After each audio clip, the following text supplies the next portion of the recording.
Namaste, beautiful human beings. Satnam, welcome.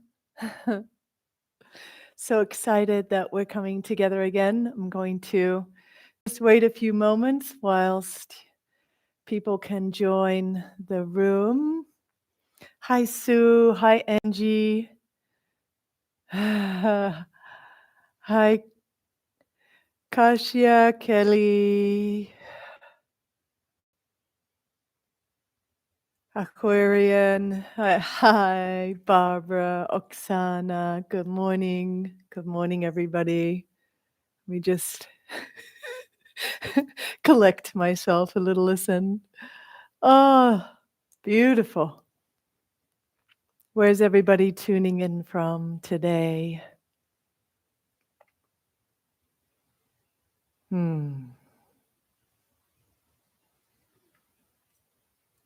Colorado, Los Angeles, Zagreb, Santa Fe,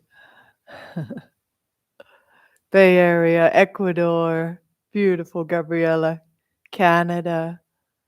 Oh, we got a good international crowd here this morning. I just love it.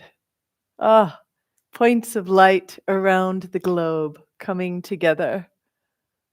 Denmark, hi Helly. Colorado, beautiful.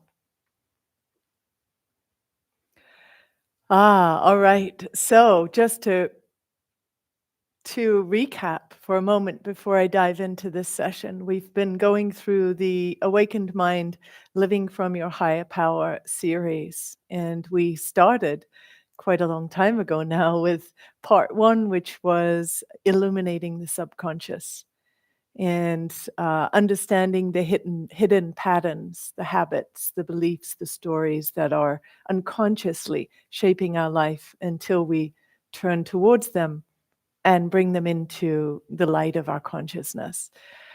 So we looked at that and we did a very powerful practice. If you remember, those of you who did it, if you're just joining this one for the first one, you can go back and watch part one, Illuminating the Subconscious. We did a very powerful Trinity breath to open up a different level of awareness. And many people were really thrilled to do that practice. And then part two, we went into codes for mental planning. And we looked at the yogic pathway of abhyasa and vairagya. These two words are given in the Yoga Sutras of Patanjali as a dual pathway towards cultivating a continuity of awareness.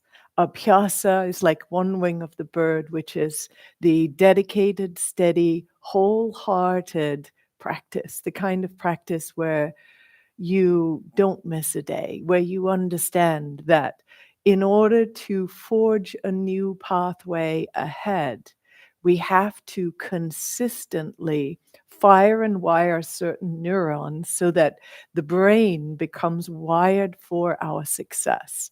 Otherwise, the brain continues in its old wiring patterns, coping mechanisms, old beliefs, that kind of thing. So, abhyasa, really important aspect on this journey to the awakened mind. The second wing of the bird is vairagya, and vairagya is the process of decoloring the mind. What we mean by that is starting to discern where your perception of self and reality and divine is being colored by the past. And so learning how to decolor the mind, vairagya, release the things that disturb us, do the process of self-reflection and self-correction so that our sthiti, our steadiness of mind, that continuity of awareness can be sustained. Otherwise, we're constantly being flipped out of present moment awareness into these misperceptions of the mind. The third part, we went into the brain thinks, the heart knows. This is the idea of distinguishing between the role of the intellect and the analytical mind and the pathway to creating uh, an access point to the higher mind through the heart. What yogis understood for thousands of years, what the modern scientists are understanding, is that when we create coherence, energetically speaking, a state of wholeness at the heart center, that wholeness sinks the mind, and then we start to access the greater intelligence that is not coming simply from the realm of intellect, where so many of us have learned to relate to self and reality through intellectual concepts about who we are, how we need to be in this life. And we then start to miss that foundational understanding that our intelligence is far greater than the intellect. And it's our intelligence, which we'll speak to today in the realm of intuition, that is actually the guiding force of our life. And if we try to live our life based on intellectual principles or cultural familial conditioning, we will find ourselves suffering and quite miserable, especially those of us who are already on the path, because we become deeply frustrated. We know that there is more. So we'll speak to that in today's session. Part 4, overcoming pain and suffering. And this is the awakening of the capacity to discern the ego mind from the the knower within. And specifically, what we looked at in this episode was what we call in the yoga tradition and the Yoga Sutras of Patanjali, the kleshas. The kleshas are the mental afflictions that keep us bound in these patterns of suffering. Avidya, ignorance of our own divinity. Asmita, I-ness, I, me, my, mine. When we're in I, me, my, mine, we are very much relating to ourselves as a separate being. And in competition, comparison, complaining mode when things are not going our way, or grasping for things that we want, which is the third klesha of avidya, asmita, raga, grasping, attaching, uh, chasing our pleasures, chasing our wants, desires, and then devesha, an aversion to the things that we think bring us pain, an aversion often to change, interestingly enough, because change is very destabilizing for our egoic identity. Not that we don't need our egoic identity to walk skillfully through life, but when we're too gripped in it, we can't see beyond it, and we're only seeing ourselves, experiencing ourselves as an isolated three-dimensional being, and we're forgetting then that we're multidimensional beings, and that multidimensional nature taps into the realm of the higher mind, the intuitive mind, and that source of all knowing, again, which we'll speak to today. So we looked at that. The last of the kleshas is abhinivesha. That's the fear, that's the grip. That the yogis say even the most wise amongst us still experience abhinivesha, the clinging to life as we know it. And yet, the yogic teachings say over and over again that the soul in itself is eternal, that it's the body that's temporary. That's a very esoteric concept for most of us to grasp, I think. But the more we go into a deep meditative state, the more we start to recognize that aspect of self.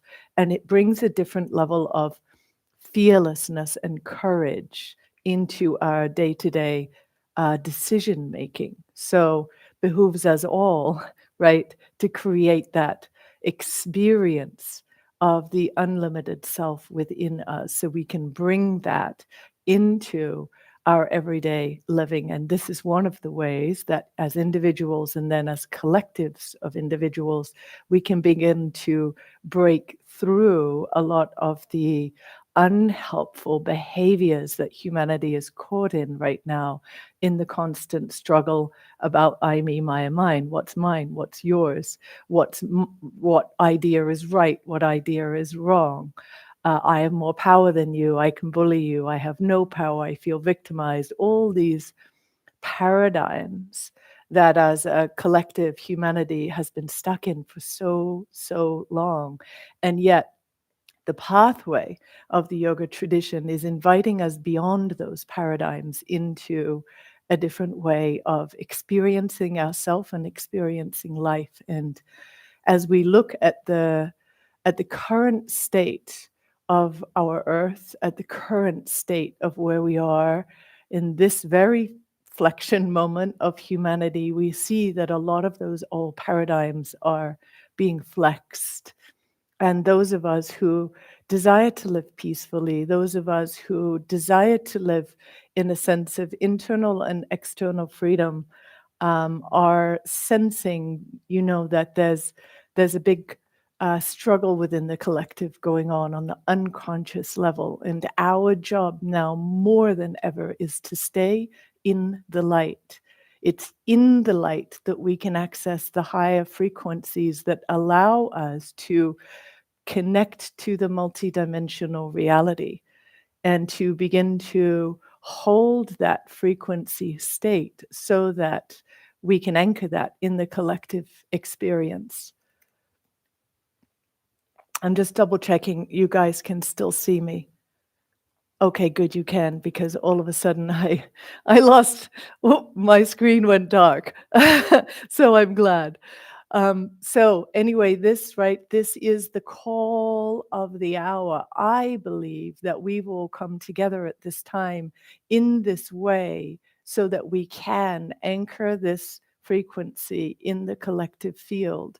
And so I invite every single one of you, as you go through your day, as you go through your life, start to become very I want to say vigilant, but that's a bit too intense of a word, very aware of when your mind slips into lower frequency thinking, complaining, comparing, um, I, me, my, and mine, or struggle consciousness, and keep bringing it back into the light. This is also part of what the building that intuitive capacity is, because our intuitive capacity really comes online when we are in a higher frequency state. Why? Because the intuitive self is the higher mind. It is your higher self. It is that which is inherently reverberating at a frequency that is, that is either close to or at the frequency of wholeness, that's connecting this whole reality that we call it. And so I believe we, you and me and everybody here and everybody who's connected in this way to teachings that are guiding us towards our own self-authority, our own experience of truth, our own intuitive capacity to know what's right, what isn't, what's truth, what isn't. It's so important that we come together. It's so important that we can see at this time where it feels like so many of us in the collective realm are starting to become disheartened because we can't tell what is real, what isn't real, what's a lie, what isn't a lie, what is a misinformation versus pure information. And this is where the yogic practices offer us a systematic pathway to cultivating and sustaining this access point to what is true. You know truth when you've experienced it in yourself, right? You know truth when you've had that feeling of full embodiment and awareness. Wow, I'm not my mind. Ah, I'm not my body. Ah, there's a truth that's so much more profound than all the relative truths that I've been taught in my life. And when we can start to live from that truth, then all those veiled all the veiled information we're receiving, we can actually begin to discern and see through and choose not to engage with that which is misleading, not to engage with that which is a false representation of truth, as they say, right? Fear, is that fear, false fear, whatever it is, that's a representation of false information appearing as true. This is it's so important, right? So as we get into the idea of part 5, which we're at right now, part 5 of the awakened mind, accessing our higher power, is intuition and clear knowing. Um, this is core. This is core to our identity as spiritual beings. And one of the core concepts I teach about in the upcoming meditation module, Meditation in the Mind, Awakening Your Spiritual Heart. One of the key concepts I speak to is the spiritual heart.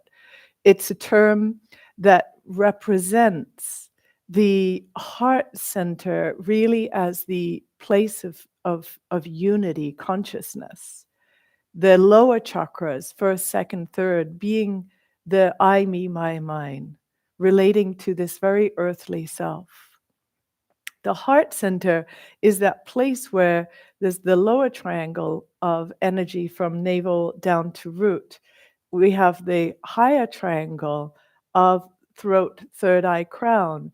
And these two triangles meeting at the heart center. And this is what in Judaism is called the Star of David. This is what in Christianity is called the Cross of the Sacred Heart. This is what in yoga we call the spiritual heart, the Hridaya, the recognition that when we awaken into our heart consciousness, we become aware of the unifying nature of life. We move from me into we, and we become aware of our interconnectedness. Why is this important? It's because when we are there, when we're in that recognition of the interconnectedness of all of life, then our actions, our thoughts, our words, our actions are going to be infused with what's in it for we, rather than what's in it for me. So then our actions are going to start to be directed by a desire to create more wholeness, not just for us, but for everybody around us, with a recognition that every word we say, every action that we take is creating a ripple in the unifying field of consciousness. And we want that to be a ripple that is supportive and helpful. Again, if we're coming together at this time in this way, which we are, then the call is out, right? It's out. We've chosen to step onto a path of consciousness. We've chosen, each and every one of us, to take radical full responsibility for who we are. We've chosen to no longer blame who we are on anybody else, anything else, any place. We've decided I am I am the creator of my life. I have everything that is necessary to guide me from darkness to light. I have all the strength, all the resilience, all the inner resources to thrive in this life and to live as an example of what it is to be conscious of choosing the difficult moments that help us to evolve ourselves, of choosing to face the shadow, to face and purge the subconscious, uh, to cleanse the mental afflictions. We're choosing the pathway because we can recognize where it's guiding us, and then how how potent we can be there for in our own lives as an example of rippling out into uh, positively influencing all around us. I hope that made sense. So thank you for being here, and thank you for your willingness to step on this path at this time. You are the creator of your life. Our sole responsibility is to that personal evolution. Our sole responsibility is to consistently connect in with our higher self, higher reality, witness consciousness. Um, uh, Here's how Swami Rama puts it, that place of the Hridaya, the spiritual heart. He says it's the ultimate eyewitness to all experience and the source of absolute bliss and existence. The ultimate eyewitness to all experience and the source of absolute bliss and existence. It's the pure ultimate consciousness that is at the core of our being. Our sole responsibility, if we were to have one, is to access that space and live from that place. So the beauty of the yogic practices at this level is that they systematically guide us to cultivating this continuity of awareness of this ultimate consciousness, this pure witness state within us. And it has to be systematic. And the yogis understood that. And here's why. We are so easily hijacked by the ego.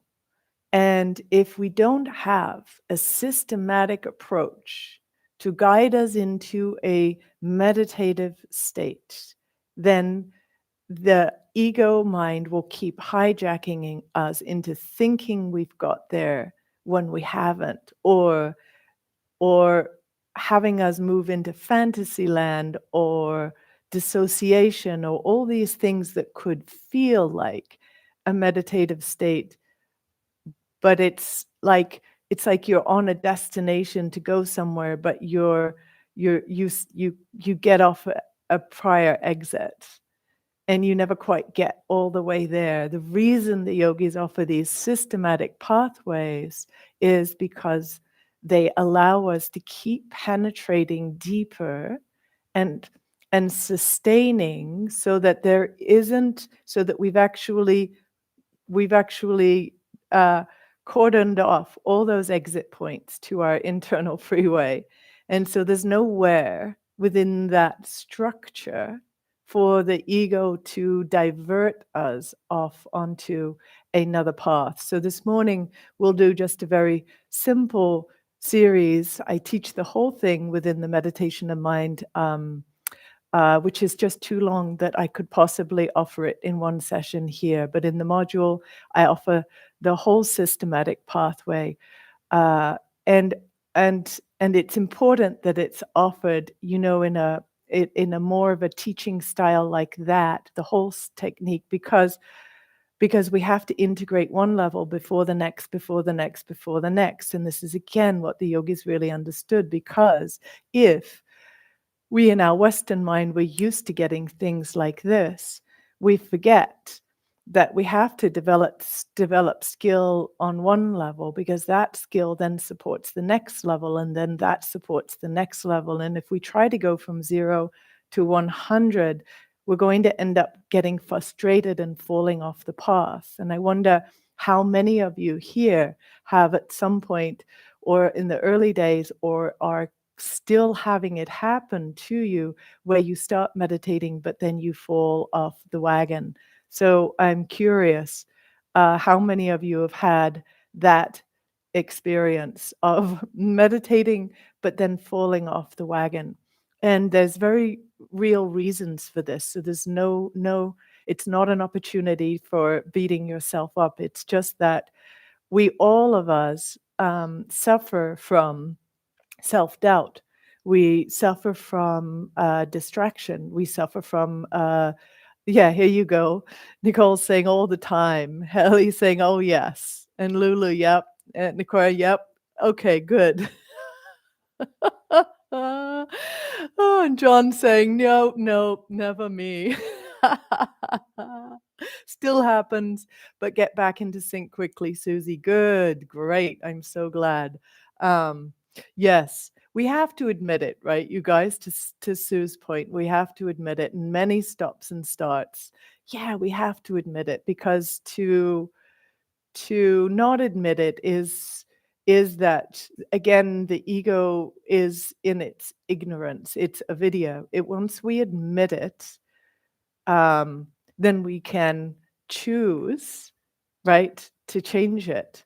And I want to just stress again, I think that a lot of you who are here with me live right now, at least, are already deep meditators. So you understand. And those of you who are not, you're here to learn more. And I love that, because it's so important. And I want to just remind all of us how important it is to stay in a high frequency. Don't be fooled by those who might want to say to you that you're bypassing, that you're checking out. You are absolutely, I'm just here to tell you, you're doing 100% the opposite. You're checking in, you're tuning in, and you're holding a frequency that is so needed right now. So if you feel apathetic one morning about sitting down and doing your meditation, remember, you're not doing it for yourself at this moment in this collective experience of humanity. You're doing it for everybody. So if you have the skill, and if you're developing your mind in such a way that you are starting to master your mind, so not be a slave to it and not be a slave to the misinformation of life, if you are on that path, get up, set up, keep up, as they say, and do your practice. Because when you do your practice and you elevate your state and you tap in and you begin to feel the higher reality within you and sense your relationship to the higher reality all around you, you are positively influencing the collective consciousness of humanity. That is such a vital part of the work that we can do as individuals, as meditators, as those committed to living on this conscious path. So I just wanted to reiterate that again here, because for me, that's at the heart of this. That's a positive desire. That's a sankalpa, a commitment that we can hold for ourselves and all beings. That's a way we can show up and serve, even though from the outside it may look like it's the most selfish thing we could do. Why aren't you out doing this? Why aren't you doing that? Why aren't you? All of other people's opinions, but you know what you're doing when you tune in and you go inside and you meditate and you hold a certain frequency and you align your intention, you align your prayers, you align yourself to serve the collective unfoldment of greater light in consciousness, greater peacefulness of experience, greater love as a frequency that's fueling and feeding the whole. That's what we can do as yogis. So thank you. Natalie's saying about when she derails from meditation, she says, I notice the stop comes when doubt seeps in and the old patterns of thinking start to feel like the truth. Yes, the veiled consciousness flows in, and we start to we start to get confused about what's true and what's not true. So this is where a practice like we'll do right now, and any of the kriyas that we're practicing in the Radiant Body Yoga tradition, in the Kundalini tradition, they serve to help to break through that fog again. And it's so important, and also so important that we start to break the habit. Let's make a collective commitment, can we, to just breaking the habit of what my husband calls shooting the second arrow. The When we realize the mind's gone astray, when we realize we've gone into a lower state, we start to beat ourselves up. So just recognize, oh, I slipped, different choice. That's it. Do better next time, different choice. Because that's one of the ways that we also we derail ourselves. Self-doubt is so huge. Many of you know this, but my greatest ally is the simple words, I can. I can pierces through all the layers of my doubting mind, my criticizing mind, and allows me to penetrate into something that I know to be true. I can. I can penetrate through the dullness of my mind. I can get past this distraction I'm experiencing. I can calm my nervous system out of fight or flight into a regulated state. I can access my higher self and the higher reality. I can go deeper. And the more we access I can, the stronger that sankalpa and that energetic force field that is moving in that I can direction, and uh, that which you're I canning starts to blossom. And so we use that in these moments. So thank you for that. Sky saying, as we get closer to a sustainable state of calm and equanimity, all the strongest samskaras arise to be transformed and released, not to deter, but to keep us aligned in our new awareness. I love that, Sky. And I want to also say that as the earth goes through different shifts, and there are a lot of solar storms happening, and there's astrological things happening, there can be times like, I don't know how many of you experienced this, but the past new moon, it felt like a whole new layer of my subconscious was just opened up. And I was in my negative Nelly, I call her. I'm out walking, and negative Nelly is having a heyday. And I'm like, I catch her and I'm like, wow. And I come back to presence, joy, walking, sunshine. And then I catch myself again. I'm like, negative Nelly, there you are again. And just realizing that a whole other layer of the subconscious had been unfolded, and I got to see an old patterning. And even though I hadn't been operating from that patterning for a while, I could see it was all there. It was just a layer deeper than what I'd been operating at. And so it's an opportunity, right, when these things happen. And also in those moments, to not take ourselves too seriously, to not get too caught up in I'm broken, I'll never be fixed, there's something fundamentally wrong with me, I'm ruined for life.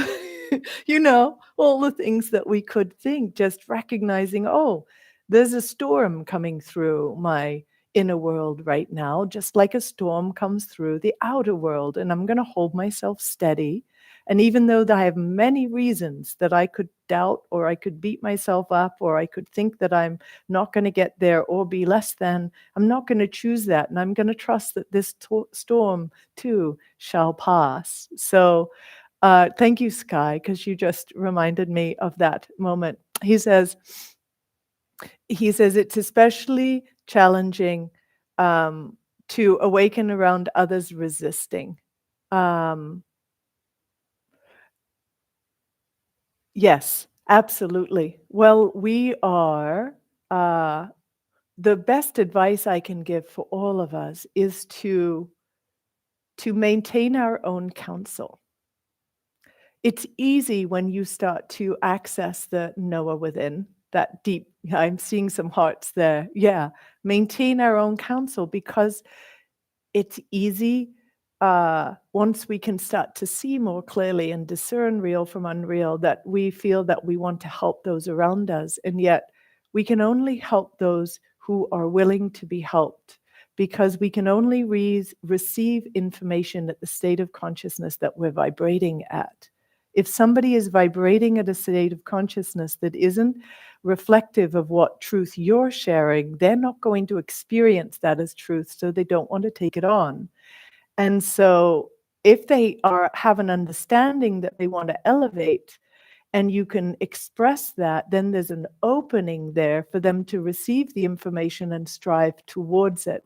But we have to understand that it's far more effective for us to maintain our own counsel and to vibrate at a certain consciousness state, so that our consciousness state itself becomes something that is influencing the field and influencing those around us without us having to say it. Because when you say it and it's received on a level of intellect, it's much easier for the resistance of other to come up, and the flow is not there. If they're living in your field or you're influencing them in the field, a lot of subtle positive change can happen without the intellect being involved or the egoic identity. So we can understand then how effective it is to hold our own counsel, do our own work, and only share when invited to share, so that we're not minding other people's business and taking on karmically something because we're minding their business. We're staying very clear in ourselves. We're not focusing on everything that's wrong in the world. We're focusing on what is right in the world, and therefore we're giving energy to that. And to come back to the topic of the cultivation of intuition, in the very practical sense, it is learning to listen to and act upon the guidance we get from within. Many of us in today's world have learned to push down our intuition because it goes against the cultural norm. It goes against what is right and wrong. It goes against how others expect us to present ourselves, or how others expect us to think. And so when you start to follow your own counsel, then we have to be aware that we're going to be pushing up against the norm. And so there's resistance there as well. But once you get into the swing of it and you just allow yourself to be in the swing of it and not worry what other people think, then you'll find the pathway gets a lot smoother and easier. So the very practical aspect is that if we're doing the meditative work to tap in and create this sustained presence, which allows the physiology of the body to begin to adjust and reflect the deeper state of presence we are unfolding, then from that deeper state of presence comes the rising of the intuitive mind, the rising of insight. And then if we can follow that in the most effortless way in our life, in the most loving and the most kind way, we'll find that this channel just comes online, and the knower within starts to be the guiding force in life. And we learn to stop, get quiet as often as we can, so that the ego hasn't hijacked the information of the knower, but we're still in that surrendered awareness that there's a higher reality that's guiding our moment by moment creativity, our moment by moment expression, right? So that's a skill when we're working with the intuitive mind, to learn to listen to, attune to, and it's right there within silence. That's where it exists. It's that emanation of truth that exists when we get still enough, quiet enough, that there's no more disturbance in the field, and we can see, we can feel, we can experience it as truth, and then follow it, right? So yes. I'm tapping in because you guys are sharing wonderful things here. Rachel saying, I sense the deep healing, which helps to dissolve confusion when it arises. Oh, I love that. Yes, and it is a healing, isn't it? It is a healing, and it's a healing on so many levels. It's a healing on the emotional level. It's also a healing on the physical level as new neural pathways get formed, as the endocrine system starts to secrete in a more balanced way, etc., etc. So many levels. Hele, if I'm saying your name right, says, where can I learn about the specific asanas? Really want to dive deeper into the understanding of the asanas. So that would be like a 200-hour teacher training would invite you to do that. We are launching our Radiant Body Yoga 200-hour teacher training in the new year. So pay attention and join us for that. It's both online, and then there's an opportunity to come to Mexico later in the year. We're going to run the 200-hour for almost a year, for 9 months actually, because we want people to have a lot of time with the material and a lot of support in the understanding of things like the asana and alignment, to help to support the the clearing of the inner channels of the body so we can support a higher frequency, etc. Susie's saying, I learned last week about growth mindset in a professional development. Not yet, instead of I can't. I wonder. Okay, saying not yet instead of I can't. Not yet to me is still saying not yet. It still means I'm distant from it, from the so I can, but I get it. I get what you're saying there. But maybe I read it wrong. Angie's saying there are so many ways to meditate. I get so excited and forget that it doesn't matter what meditation, just a meditation will work. Yes, it will. And when you do a meditation, start to stick to that technique for long enough that you can penetrate deeper and deeper. You know, it's as they say, to master something, it's about 3 years of doing something.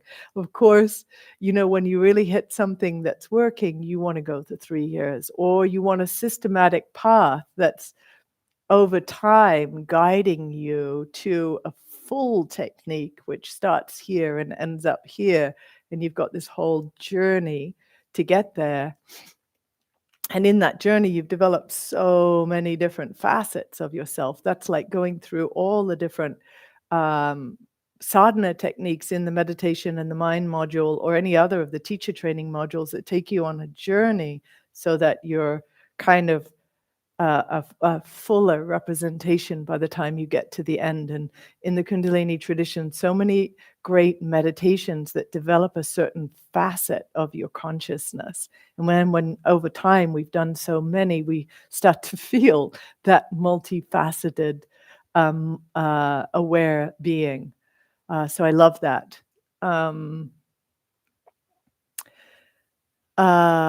JB tuning in from Ontario, Canada, on a 40-day meta journey with your meditation practice at the moment, totally sensing the opening of the heart in a difficult family situation. So powerful. Oh, I love that. Congratulations. Wonderful. Nanon is saying, knowing that everybody has his, her own path, you can't hurry along. That's it. There's divine timing, right? There's a reason people speak about divine timing. It's even for ourselves. How many of you have sensed a grand opening, and yet you're not quite there yet, but you know it's coming, but it's not there yet? Or you've sensed something that you want to manifest in your life, but you realize, oh, it's just not there yet. Good. Steve says, I'm reminded to attend meetings and programs and books with the experience of presence and knowing, not lack. Ooh, I love that, Steve. Yes, yes. Just for a moment, to Steve's point, imagine yourself in things you do every single day, or maybe, regularly. Let's just say a meeting, whether it's an AA meeting or just, I don't know, sitting for a meal with your family. another kind of a meeting, and you sitting there as the knower. It doesn't mean that you have to proselytize your state. Just sitting there as the knower, sitting there in loving awareness, sitting there as part of the solution. These are all choices we can make in the now.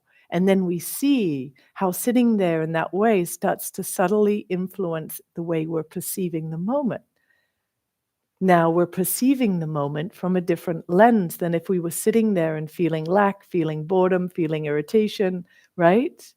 So really good exercise to do.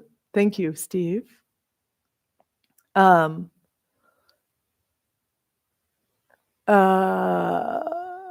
Michelle, you retracted your message. What was that? Hele, what is this kind of Kundalini called? Isn't there a different Kundalini school lines there?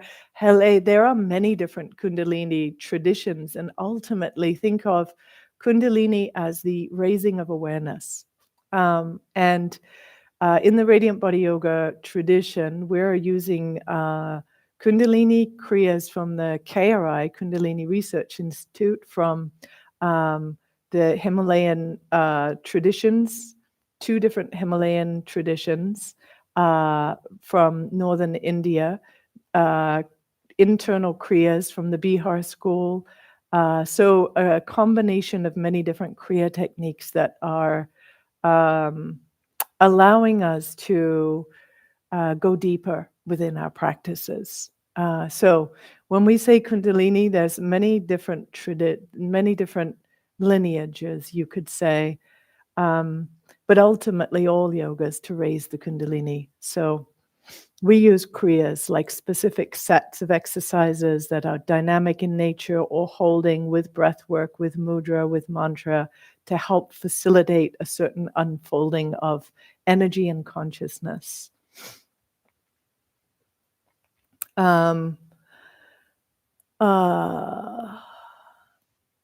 Oh, interesting, Manuela. You say you're still triggered by your mother and your daughter is triggered by you. That's so interesting, to tune in and really meditate on this lineage. And it's interesting that you're in the middle, right? And they say that as we clear our part, we clear 7 generations back and 7 generations forward. So how to clear that, where you're not making it about your mother or your daughter, you're just tuning into what is the possibility, what are you being shown here about where you're at, where if you can subtly transmute, make positive change in where you're at, that it could ripple forward and back in the timeline, so to speak. So clearing things, really interesting meditation to be in. Steve saying, I'm reminded to look within me where the infinite sacred wisdom teachings shine forever. I love that. I love that. Michelle saying, I'm finding that it's far more impactful to be an example of light as opposed to preaching about the light. Oof, I love it. I love it. Perfect segue into Breath of Light. Let's do Breath of Light. We're going to do a technique of connecting the root to the third eye. Root to third eye. It's the earth and the clear seeing, and the cosmos at the crown, third eye crown, same really in this context. Root to crown, root to third eye, this cultivation of the discernment. In the yoga tradition, one of the first steps of a deeper meditation journey is actually to draw energy to the third eye so that we can begin to build our discernment. We need good discernment when we are in the process of unpacking the subconscious, so that we don't get caught up in old patterns as they arise. So this is one of the first stages along the deeper meditative path. So let's begin it right here. Come sitting up nice and tall. If you happen to be in your car and driving, you can just listen and come back to the full meditative experience later. Otherwise, if you have the moment, the time for this next 10 minutes, close your eyes and we will begin to draw our attention inwards, grounding through your sit bones and deepening your breath.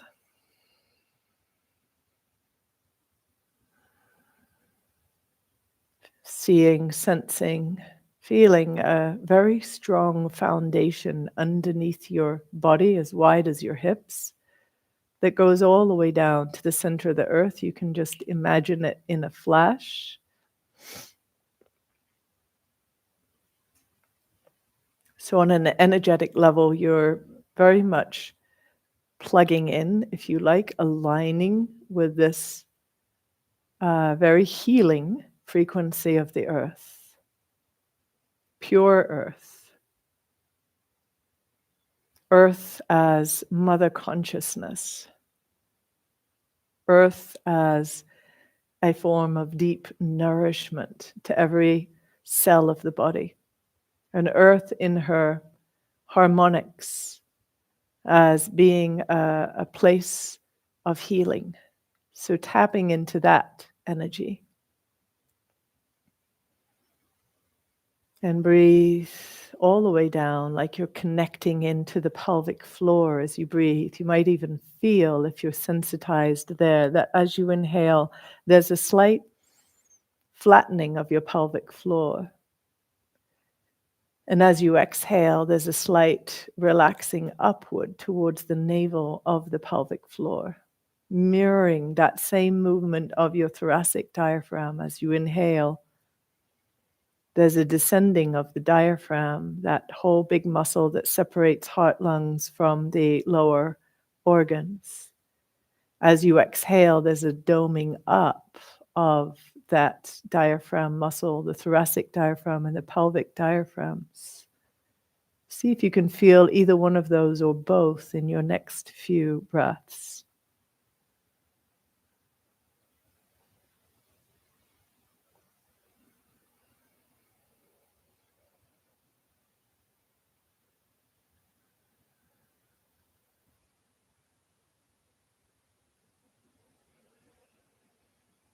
Be curious, be interested. And already in a few breaths, if you stay present, stay interested, you'll find your experience of yourself is already shifting. The analytical mind has learned to define, to compartmentalize, to separate. When we pull away from the level of thought and we come into the level of experience, we're immediately starting to attune ourselves to a greater intelligence and a greater experience of wholeness, breath by breath.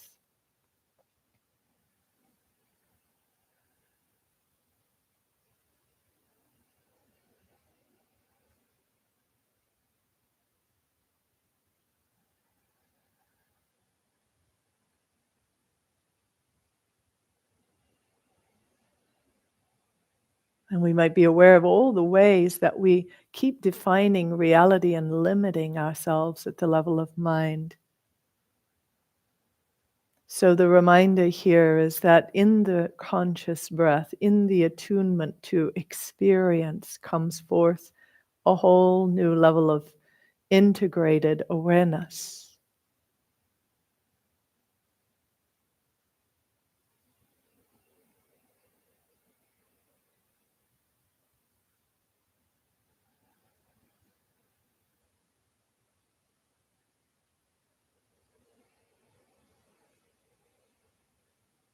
So holding our attention, few more breaths on this descending force on the inhale through the diaphragm and the pelvic floor, and then the ascending force, in this case, of the exhale.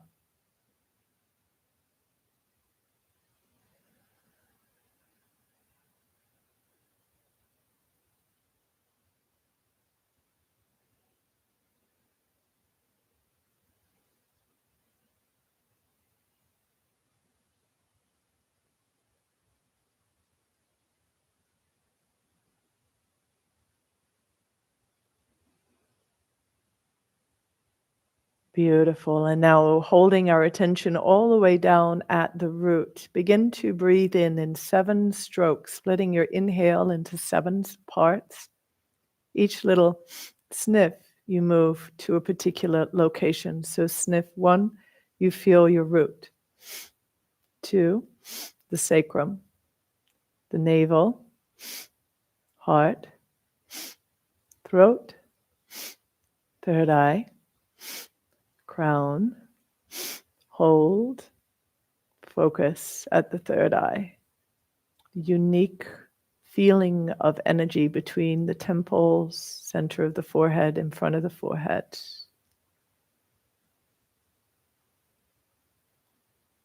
And then exhaling from crown, third eye, throat, sniffing the breath out, heart, navel, sacrum, root. Hold the breath out at the base of the body for a moment. Now 7 sniffs in from root, sacrum, navel, heart, throat, third eye, crown. Hold your attention at the third eye. Lift through your pelvic floor so the whole spine gets tall, like you're pulling from the root up to the third eye. Shoulders relaxed, chin slightly in. Exhaling a little bit at a time until you split your exhale into 7 parts. So from crown, third eye, throat, heart, navel, sacrum, root. Hold the breath out. Feel that connection to the little lift of the pelvic floor. And then relax your pelvic floor, sniffing 7 strokes in root, sacrum, navel, heart, throat, third eye, crown, and then hold. Now squeeze Mulaband quite strong. Squeeze and pull up from the pelvic floor as though there's a cord attached up the spine, all the way up to the third eye. Sense the unique quality of energy there. And then as you're ready, exhaling from crown, third eye, throat, heart, navel, sacrum, root. Hold the breath out, feeling the whole pelvic floor area activated, the root, and then keep going at your pace. Relax the pelvic floor slightly as you inhale 7 strokes in.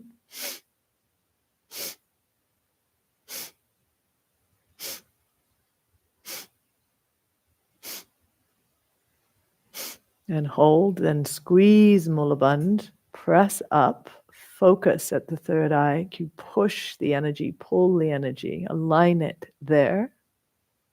The Guru chakra, the Agnya chakra.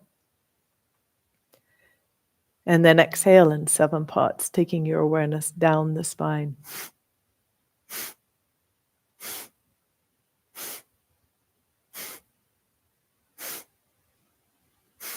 Hold out. Be empty for a moment. Mind completely still. 7 strokes in.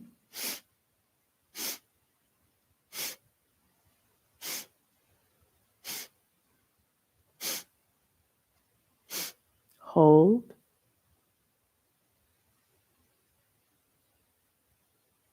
Tune to the unique quality of light at your third eye. A little screen about 2 inches in front of your forehead. And then exhale.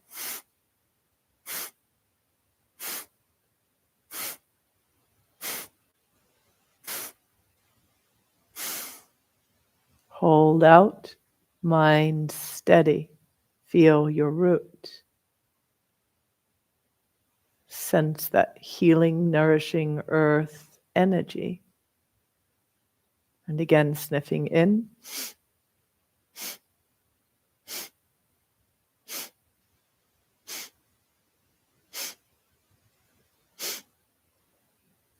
Hold. Draw the energy up to the third eye.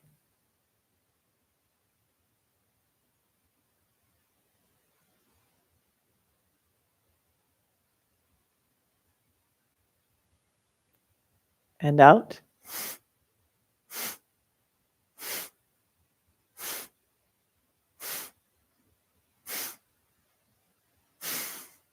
Hold out. Mind still. Nothingness. Breathe in.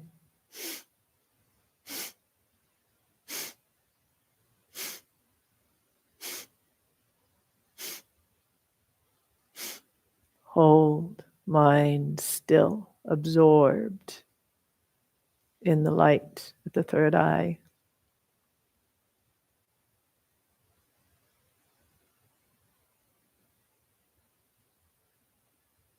Now go at your pace for the next 2 minutes.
And take a deep inhale, drawing your attention up along the spine to the third eye.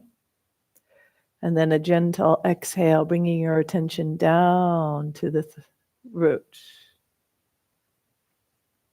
And follow this illuminated pathway you've created of inhale, coming up the spine to the third eye, and then exhale down the spine.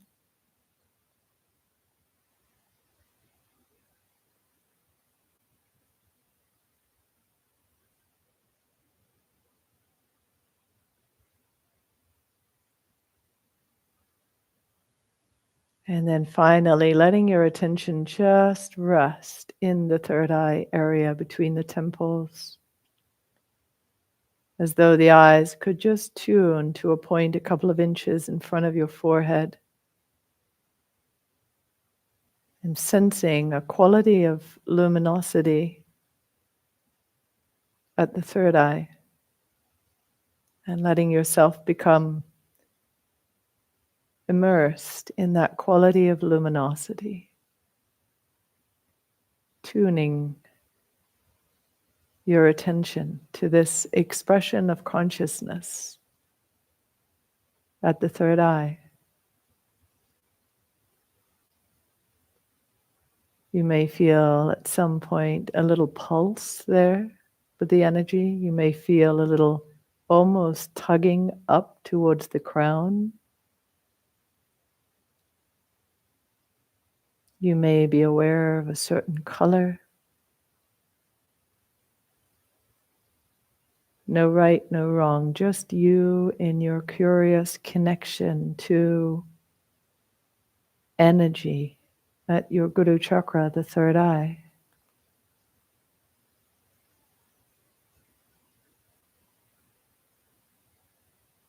And the affirmation here of Soham, infinity, I am that.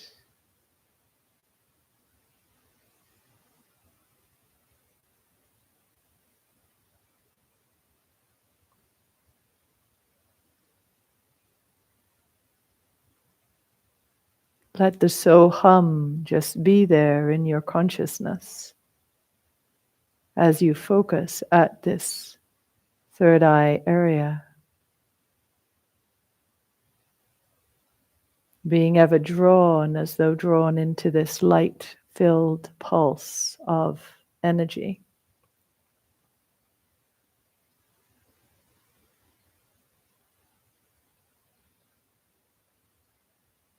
Inviting this higher consciousness to permeate through every cell of your being.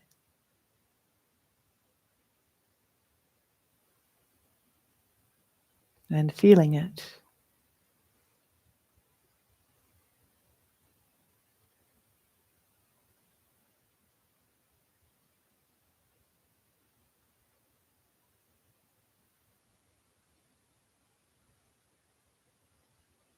Until you feel your entire being is an expression of coherent light.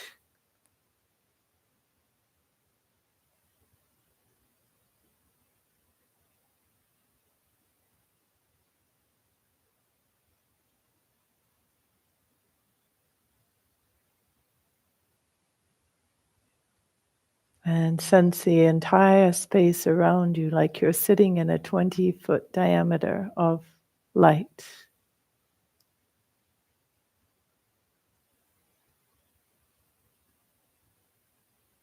Tuning yourself to an experience of wholeness.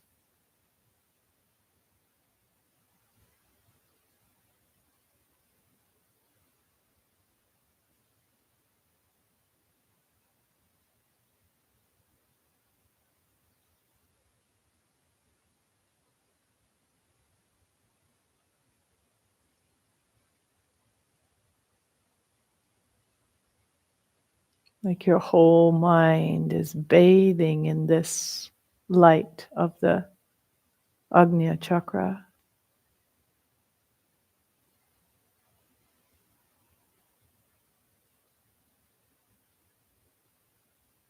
Soham.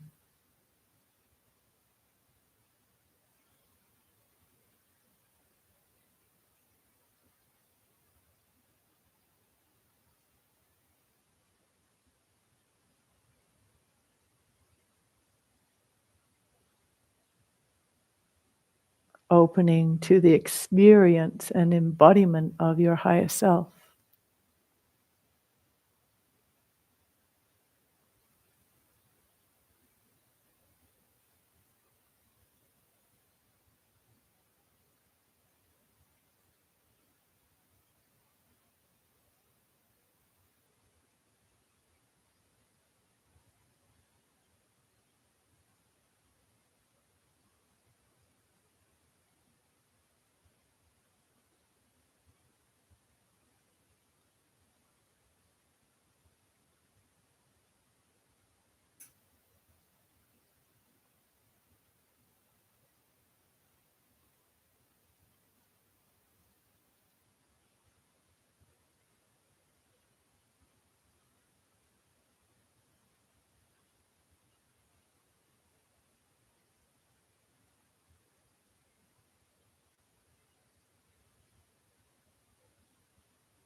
and consciously tuning to an expression of full authenticity. What does that feel like to you?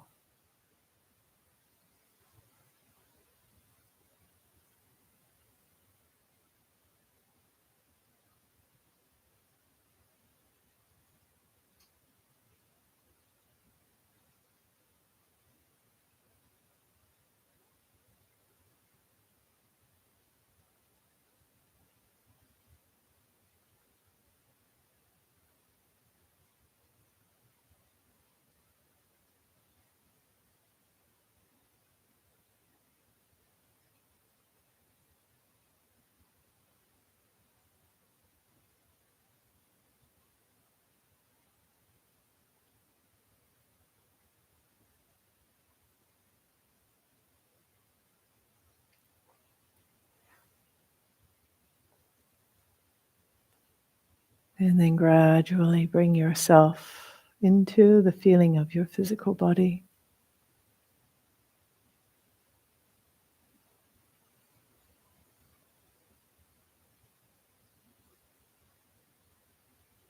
Mm.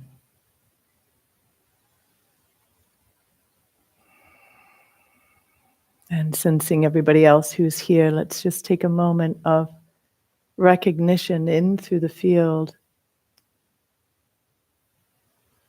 Everybody who's here, all these souls, 60 souls currently, and then hundreds more who will be watching afterwards and still feeling into us in this presence. So here we are, tuning ourselves to each other and knowing there's this force field of light. And together we're very strong. Like all parts of a great circuit board of light beings. Every time we tap in, we create the possibility of a stronger circuit. And so every time we do our practice, even though we're alone, we tap into this greater grid of energy and we remember we're not alone. There's so many of us who are tuning to this way of being and holding higher frequency states.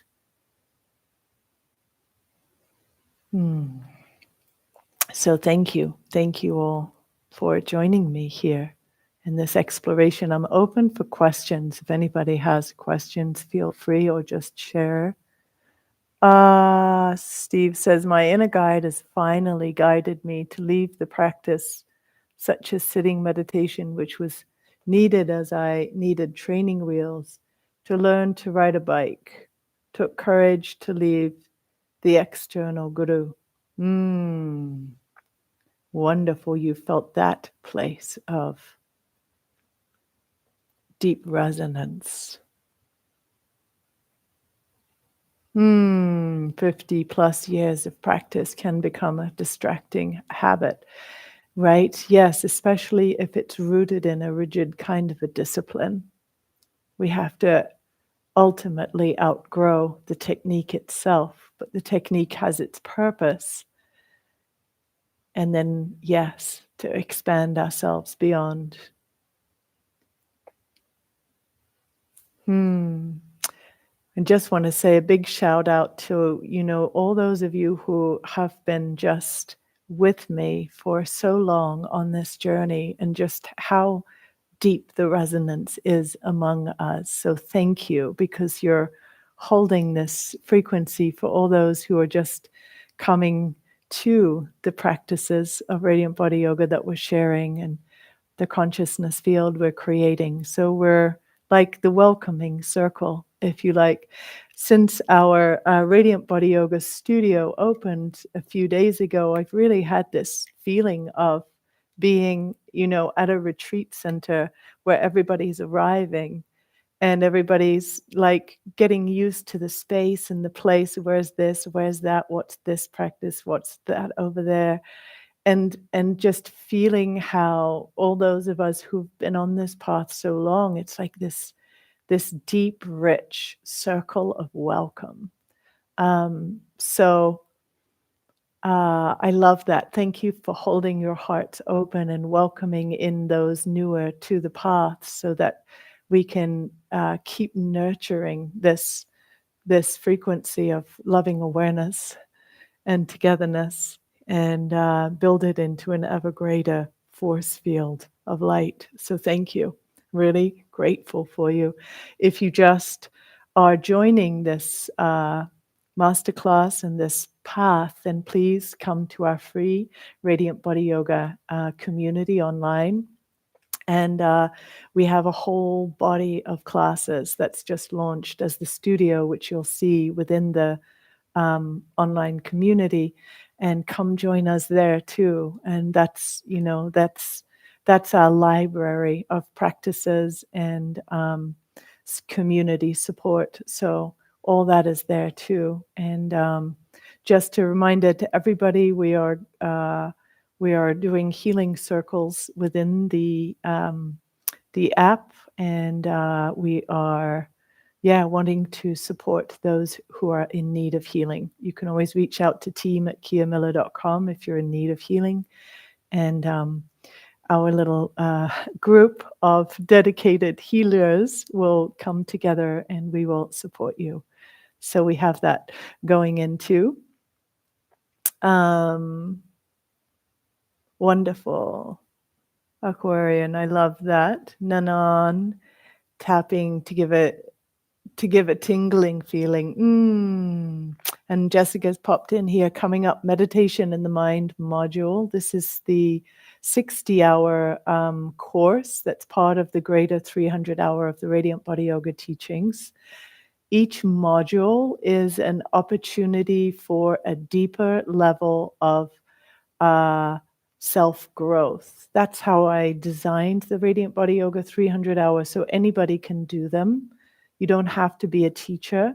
And the idea is that the practices themselves invite you into a much deeper level of embodiment, stability of lightness, of presence. And then whether you're a teacher or not a teacher, you start to live from that place. If you are a teacher, you start to teach from that place of direct experience, so that the teachings are a transmission of a certain consciousness versus just regurgitating a technique to somebody else. So the purpose of the Radiant Body Yoga 300-hour is that, to help you to establish a deeper connection through your own experience, brought about by some very powerful, deep practices. 31-minute meditations, 60-minute meditations, deep kriyas, deep energy transformation, transmutation. Those of you who've done them, not always easy to wake up in the morning and do some of these practices, but necessary for the full scope of transformation and unfolding. So if you ever see one of the Radiant Body Yoga modules coming up and you're not a teacher, just hop on in anyway. And then inevitably you'll end up teaching, because you can't help it. People will see you change and they'll ask you what you're doing, and you'll be able to share techniques and things with them. So the next one coming up is the meditation in the mind. And if we haven't launched it already, we're in April of next year. I think on the 17th or 18th of April, we're starting a Kundalini in the Radiant Body live in person module in Sedona, Arizona. So that will be announced soon also. Gabriella, for those of us following the sadhana of these series, are we replacing the last practice to this one? So I would still, Gabriella, keep going for the next 40 days through all of the practices. So we did the powerful Trinity breath. We did also the breath to be able to see the ego. I'm forgetting what we did in the third one now, but flow through each one. Last time we did a visualization. That's important. So keep flowing through them, one every day, or do one for a few days, then do another, but sort of flow through the cycle of them. for the next 40 days. That's what I would recommend. We've been doing one practice for 2 weeks, so let me just refine what I just said. You can do what we just did today for 2 weeks, and then you can flow through each one of the practices, so that you develop that facet of understanding of self, or you could combine some of the practices as you wish. I hope that makes sense. We'll send up a follow-up email for everybody, so you will see. John, thank you. He's saying thank you for your commitment to your practice and sharing it so generously and skillfully. Thank you. Thank you for receiving. And my practice remains the thing that is the most important in my life. There is never a moment that I'm not aware of the higher reality. And there's never a moment where I'm not wanting to immerse myself fully in that, whether it's through teaching or through developing of the app studio or whatever it is I'm doing. I have that sense of the higher reality that is the driving force. Do I forget myself in whirlwinds of the mind or challenges momentarily? There's always an awareness of the higher reality, but sometimes I momentarily am swept into the inner weather. And it takes a moment to subtract myself from it or to move through it. So thank you, John. I have an ongoing, full, wholehearted commitment to accessing and living from that space of divinity. And I'm such a human on the path. Natalie says, sometimes it's challenging to stay connected to the field of light when others around us are negative in the day-to-day autopilot. Any suggestions to stay connected in the day-to-day? Yes, Natalie, absolutely. It's such a valid point, because consciousness is contagious, right? So therefore, you want your consciousness and your energetic field to be strong enough that you're not being influenced negatively by those around you, but rather perhaps they could be subtly influenced by your field. So do practices that keep your auric field strong and powerful, and then and keep tuning yourself to higher frequency. And by that I just mean, rather than getting caught in loss or regret or self-doubt, tune to what it is that you're wanting to hold and create from. So that immediately shifts your frequency state. They can read it now with these energetic readers, whatever you want to call them. My mind's too in that breath to be so specific, but thank you for that. D, I heard that a 200-hour training would be happening. Were the dates shared? We're going to launch it in the new year. So we'll start sometime late winter, early spring, and then we'll roll all the way through to our Mexico immersion that will be in December of next year. So you can do it either all online, or you can come for the 8 days in Mexico with us and have that experience too. So we'll be launching the details of it soon. Yes. The meditation course, is it once a week? Are there handouts so we not English people can follow along? It's a whole course, Hele, and it's and so we meet for half of it online. And then you have the whole course and you can slowly work your way through, and then we meet regularly for 40 to 90 days afterwards so that we can have check-ins and make sure everybody's understanding and following the material well. So that's kind of how the course works. The first weekend, I'm with you for 5 hours a day, and we are going through practices. Then you have a few days, then I'm with you in the middle of the week, then I'm with you the following weekend. If you miss any of the live sessions, there are recordings. And as I said, there's follow-up sessions where you can tune in and ask any other questions related to the material or your practice. that are arising. And we do have scholarships if anybody here is really wanting to come, but simply struggling financially at this time. Thank you, Gabriella. Thank you, Dee. And Maya saying, what are some ways to integrate after completing a 40-day sadhana? I would say, first of all, keep going. So if you did 40 days of a sadhana, but you don't know what you're going to do next, keep going until you know. So there's not a break in your sadhana. The funny thing is about breaks, you'll immediately fill what your sadhana time was with something else, and it'll become the habit. And then you'll have to work hard to create the habit again of the sadhana. So most important is just keep your daily practice going, so that it becomes just a part of your life. It's so something that you know is a part of your everyday that there's not even thought about it anymore. So that's the main thing I would say, is just keep going. As you're doing a 40-day sadhana, the best way to integrate it is to journal, flash write after each day, so that you can start to keep a log of your experience. Then after your 40 days, reflect back on your experience, see the places you were stuck, see the ways, most importantly, that you broke through.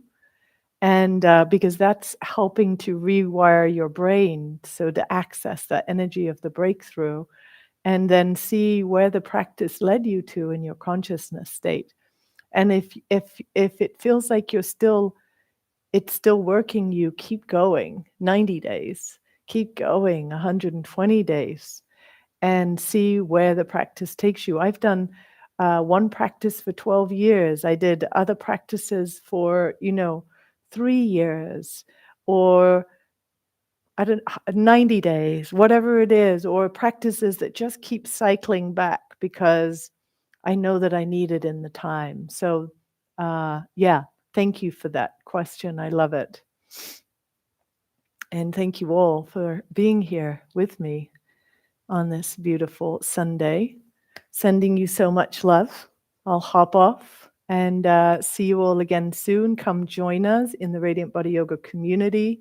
If you're not already a member, come join us in the studio for an entire library of highly curated class series, prescriptive classes, and opportunities to take your practice deeper.